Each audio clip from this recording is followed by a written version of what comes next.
Time now for our weekend briefing with a focus on Florida politics. As voters there head to the polls in Tuesday's primary, Democratic voters will decide who takes on Republican Governor Ron DeSantis in November and which candidate will go up against Senator Marco Rubio this fall. We've got Gary Fineout with us. He covers Florida politics for Politico. It's good to have you here. And let's start with this race that is sure to draw the most national attention. That's Democrats deciding who's going to face off against Ron DeSantis. So as you know, we have Democratic Congressman Charlie Crist. He used to be a Republican, used to be the governor of Florida. He is up against the state's agriculture commissioner, Nikki Fried. So how is that race shaping up? Well, it's been very interesting. When Nikki Fried first came on the scene 4 years ago, she was the only Democrat to get elected statewide back in 2018 when Ron DeSantis narrowly won. And she sort of became the face of the Democratic Party, and everyone naturally assumed that she was going to make a run for governor. And she did that. But what happened is that Charlie Crist, who ran for governor in 2014 against Rick Scott and lost as a Democrat, decided to also jump into the race. And what's interesting is that Crist has managed to outraise her, and he's gotten a lot of endorsements from establishment traditional Democrats.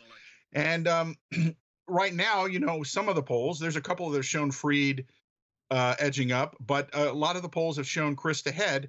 And right now, it looks like he is possibly going to be the nominee going up against Ron DeSantis in an election which there could be a lot of money spent. Yeah, and Governor DeSantis, as he tries to make a name for himself on the national stage, this past week he announced criminal charges against 20 people for illegally voting in 2020. So this is the first major public move from his controversial new election police unit.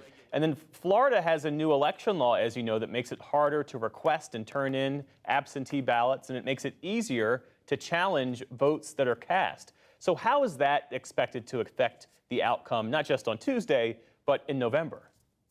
Well, I think that's what we're going to wait and see, in terms of how all that's going to play out. The thing is that there were some things that they delayed the effect. Now, one of the big things that they didn't do, and it's interesting, DeSantis in his press conference the other day mentioned that, boy, he had really wanted to do it for this cycle, but didn't, which was basically cancel everyone's vote by mail requests and require everyone to do it again. They didn't do that. They kind of grandfathered everyone in. So I'm not sure if we're going to see the full effect, but there are some people who had to provide additional identification. If you were on the books long enough and you kind of registered before you had to give a full amount of ID information, you're having to give that now. And so I think that all that's going to play into how we go into the fall. There's also some rules relative to what they call line warming activities and what can take place outside of polling places heading up onto Election Day. So this is going to be a test. This is, in terms of what is going to be the impact of these changes. And there's also been changes to drop boxes. They're no longer called drop boxes in Florida. They have a new name, secure intake ballot stations, but they're drop boxes. But they've changed the rules as to, to make it abundantly clear they have to be supervised and they can only be used during certain hours. And voting rights advocates make the case that this is all various forms of voter suppression. Let's talk about the Senate race, because you've got Democratic Congresswoman Val Demings. She's all over Florida's airwaves with her eye on a general election matchup against Senator Marco Rubio. And you've got a committee supporting Demings that's raised nearly $48 million.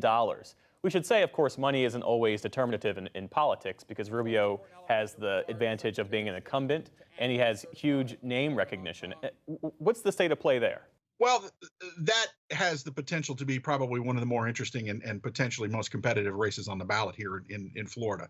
As you point out, she's done a very good job raising money, and she has been using that to go up on the air. She has so far outspent Marco Rubio on television ads, but you can make the argument that, as to your point, she needed to introduce herself to a lot of voters. Even though she was on the short list for vice president, she's still not known at statewide like Marco Rubio is. Obviously, he ran for president against Donald Trump and he lost, and he ran for re-election in 2016.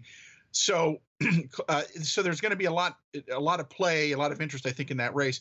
I think the big question is how much of a play are Democrats nationally going to make? You know, they've got competitions going all across the country. And, the plain fact is it's very expensive to play in Florida. And the question is, do you take your money and use it in a state like Georgia, like New Hampshire, someplace where your money's going to go further because you don't have to spend as much, or are you going to use it to knock out Marco Rubio? And I also think that part of that is going to play into is, where are the Democrats heading into the final weeks? How big of a deal is Florida? Do they need Florida to hold on to the Senate? Yeah, Florida's a big state with a lot of media markets. Gary Fineout, thanks so much for your reporting and your insights. All right, thank you.